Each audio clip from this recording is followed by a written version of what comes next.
अब मसला ये है कि एक एजेंसी है एजुकेशनल इंस्टीट्यूट्स। अब एजुकेशनल इंस्टीट्यूट्स का भी जो माहौल है वो आपके सामने है। वहां पर पढ़ाई कम और मॉडलिंग ज्यादा होती है, वहां पर जो है वो पढ़ाई कम और डेटिंग ज्यादा होती है। ये तो अब कोई छुपी हुई बात नहीं है। और ज्यादातर लोग वहां पर पढ़ने कम और दूसरे काम करने ज्यादा आते हैं। वहां पर भी कोई अच्छा उस्ताद मिल गया तो अच्छी बात है, अदरवाइज तो वो भी खतरे में है, वो एजेंसी भी खतरे में है। क्योंकि ज्यादातर काम यही होता है कि हमने फ्रेंड सर्कल में बैठना होता है। वहां बैठकर दो ही टॉपिक्स होते हैं, सॉरी टू से, जो मेल्स हैं उनका टॉपिक एक गर्ल्स होता है, दूसरा या गैजेट्स होते हैं। ठीक है, शोखी मारनी होती है आपस में, एक दूसरे को शो करना होता है ना कि मेरे पास बहुत कुछ है, मेरी लाइफ में तो बहुत कुछ चल रहा है। या फिर यही बातें होती हैं, ब्रेकअप हो गया, या ये बातें हो रही होती हैं कि फलानी मूवी या फलानी टीवी सीरीज वगैरह वगैरह। जाहिर है हमने सरवाइव करने के लिए, अब ये सोसाइटी ऐसी बन चुकी है कि इसमें सरवाइव करने के लिए जब तक गेम ऑफ थ्रोन्स नहीं देखेंगे तब तक आपकी उस सो कॉल्ड कूल सर्कल में एंट्री नहीं होगी, राइट। और जब तक आप वो चीजें फॉलो नहीं करेंगे जो सब फॉलो कर रहे हैं, ठीक है, लाइक अ शीप, तो तब तक आपकी उस जगह पे एंट्री नहीं होगी। तो ये डिस्कशन चल रही होती हैं। तो what do you think, in discussion से आपकी पर्सनालिटी ऐसी ग्रो करेगी कि कल को आपको कोई प्रॉब्लम आए लाइफ में, आप किसी चैलेंज को फेस करें, किसी चैलेंजिंग सिचुएशन को फेस करें, तो क्या आप में वो लाइफ स्किल्स होंगे कि आप उस चैलेंज का मुकाबला कर सकें, या आप एस्केपिस्ट होंगे? मेरा तो ख्याल है कि ऐसी पर्सनैलिटी एस्केपिज्म की तरफ जाएगी, और एस्केपिज्म ही है। आप खुद देख लें कि लोग को कोई असाइनमेंट आए या उनको कोई एग्जाम आ रहा हो, तो बजाय कि अब वो उसका उस स्ट्रेस को बर्दाश्त करने के, स्ट्रेसफुल सिचुएशन में जब लोग जाते हैं, जब उनकी शादियां होती हैं, तो जाहिर है कि that is something which is going to put responsibilities upon you. फिर जब वो एक स्ट्रेसफुल सिचुएशन में जाते हैं तो चूंकि उनकी पर्सनैलिटीज बहुत इजी गोइंग बन चुकी होती हैं, जो मैं आज डिस्कस करूंगा कि इजी गोइंग पर्सनैलिटी क्या होती है, उनकी पर्सनैलिटीज इतनी शॉर्टकट्स की आदी हो चुकी होती हैं कि अब वो रिस्पॉन्सिबिलिटी निभाने वाले ही नहीं होते, और उस स्ट्रेस को वो बियर ही नहीं कर पाते। उस स्ट्रेस को बियर ना करने की वजह से वो डिप्रेशन में जाते हैं, एंग्जाइटी होती है उन्हें, और वो क्या, एस्केपिज्म की तरफ जाते हैं। मोर एंड मोर एंटरटेनमेंट, जैसे एक बंदा जिसे ड्रग्स की आदत हो जाए ना, वो ड्रग्स ड्रग्स बार बार क्यों लेता है? वो ड्रग्स बार बार इसलिए लेता है कि मुझे वो चीज याद ना है कि मैं कितने मेस में हूं। I don't want to even remind myself of what a mess I am in. So that's why that person is going to take lots and lots of drugs, ताकि वो उस एक्सटेसी की हालत में रहे, उस जो है वो यूफोरिया की हालत में रहे, उस हाई स्टेट में रहे कि बस जी। तो यही हाल हमारा हो चुका है कि हम बजाय के मेहनत करने के, बजाय के काम को फुलफिल करने के, बजाय के असाइनमेंट्स को फुलफिल करने के, हम क्या कर रहे हैं, हम टाइम पे टाइम जाया किए जा रहे हैं, हम और एंटरटेनमेंट अपने आप को दे जा रहे हैं। और फिर एक वक्त आता है हम कहते हैं कि लीव एवरीथिंग, भाड़ में गई सारी चीजें, मैं तो मजा करूंगा, मैं तो चिल करूंगा। और फिर वो चिल करते करते हमें ये नहीं एहसास होता कि कितनी देर हो जाती है, और बहुत सी चीजें सीखना रह जाती हैं, बहुत सी चीजें जो है वो करना रह जाती हैं। और एंड में जब मसले मसाइल हमारे ऊपर आते हैं, फिर हम काउंसलर्स की तरफ भागते हैं, फिर हम जो है वो मोटिवेशनल स्पीकर्स की तरफ भागते हैं कि अब उनके कोई लेक्चर सुने, उनसे हमें कोई मोटिवेशन मिले। लेकिन हम ये नहीं देख रहे कि प्रॉब्लम स्टार्ट कहां से हुई है और प्रॉब्लम का असल में सोल्यूशन क्या है। मोटिवेशनल स्पीकर्स के पास कोई सोल्यूशन नहीं है आपका।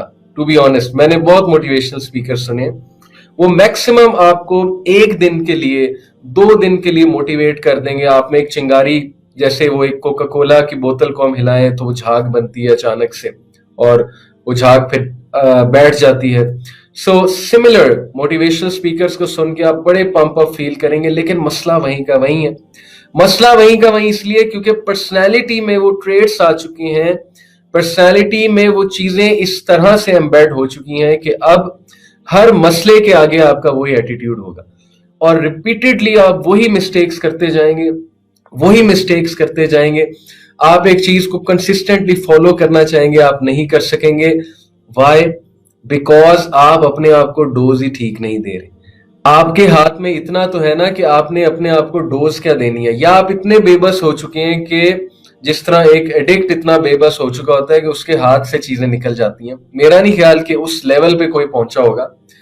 इल्ला ये कि कोई बहुत ही एक्सट्रीम लेवल पे पहुंच गया हो। लेकिन आपके हाथ में इतना तो है ना कि आप ये चॉइसेस तो कर सकते हैं ना कि मैं किन पेजेस को फॉलो करूं, मैं किन लोगों को फॉलो करूं, मेरे इर्द गिर्द क्या चीजें होनी चाहिए, और मैं कौन सी टीवी सीरीज देखूं, मैं कौन सा मटेरियल अपने माइंड को दूं, मैं कौन सा लिटरेचर पढूं, वगैरह वगैरह, so on and so fourth. So it's all about the choices. हमारी यूथ को तो इतनी तौफीक नहीं है, इतना टाइम नहीं है। उनके लिए जो है वो बस यही मीम्स होती हैं। वो जो लड्डन जाफरी है, उसी की मीम्स वो देखते रहते हैं, उसी की वीडियोस वो शेयर करते रहते हैं, और ये उनकी एंटरटेनमेंट है। इसी तरह उनका दिन गुजरता है, कोई प्रोडक्टिव चीज नहीं होती है, और कोई स्किल जो है उसका नॉलेज नहीं है। यूनिवर्सिटी स्टूडेंट्स को आप उनका इंटरव्यू लेकर देख लें, उनसे सिर्फ लीडरशिप की डेफिनेशन पूछ लें, उनसे सिर्फ ये पूछ लें कि लाइफ स्किल्स क्या होते हैं, उनसे पर्सनालिटी के बारे में पूछ लें, आपको पता लग जाएगा कि कितना नॉलेज है माशाल्लाह हमारे स्टूडेंट्स को। और ऑन दी अदर हैंड आप उनसे ये पूछ लें कि आजकल कौन सी मीम जो है वो इन है, और कौन सा ट्रेंड जो है वो इन है, और लड्डन जाफरी कौन है, और फलाना कौन है, तो वो उसका फरफर आपको बताएंगे, सब कुछ बताएंगे, आपके साथ शेयर भी करेंगे।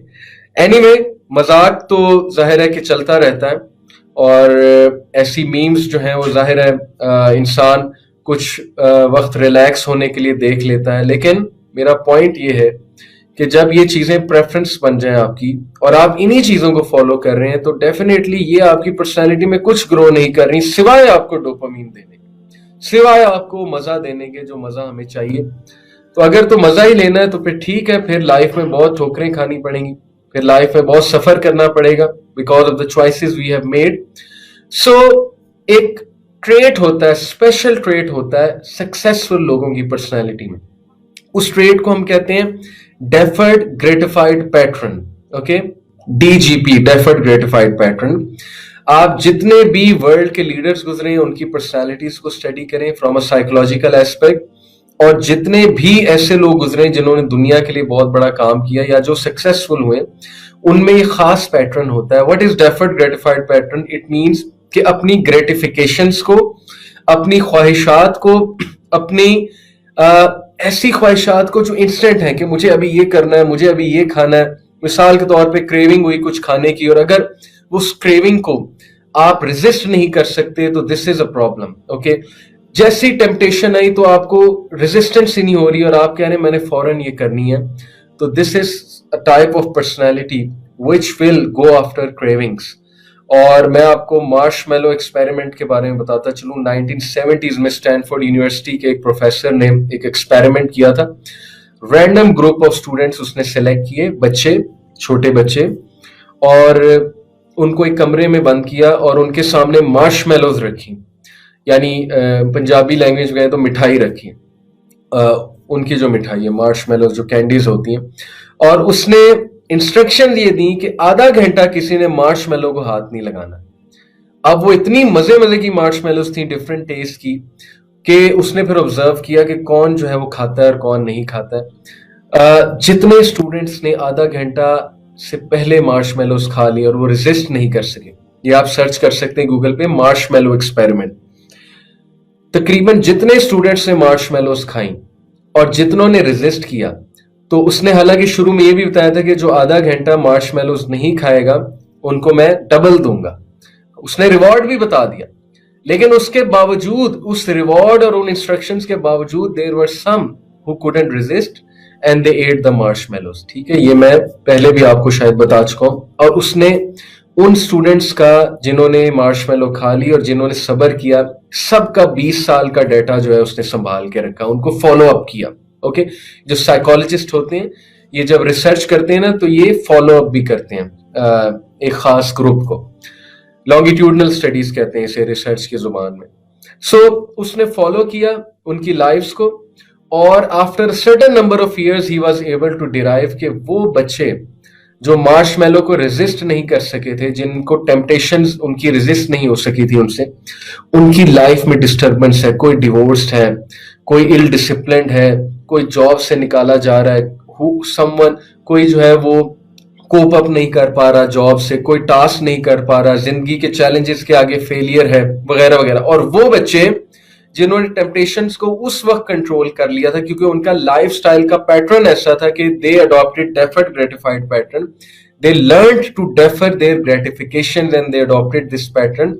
वो बच्चे, कोई जज लगा हुआ है, कोई ब्यूरोक्रेट लगा हुआ है, कोई किसी कंपनी का मैनेजर है, कोई कहीं पे सेटल्ड है, okay, what does this tell us? This tell us simply this fact के टेम्पटेशंस को रेजिस्ट करना कितना जरूरी है।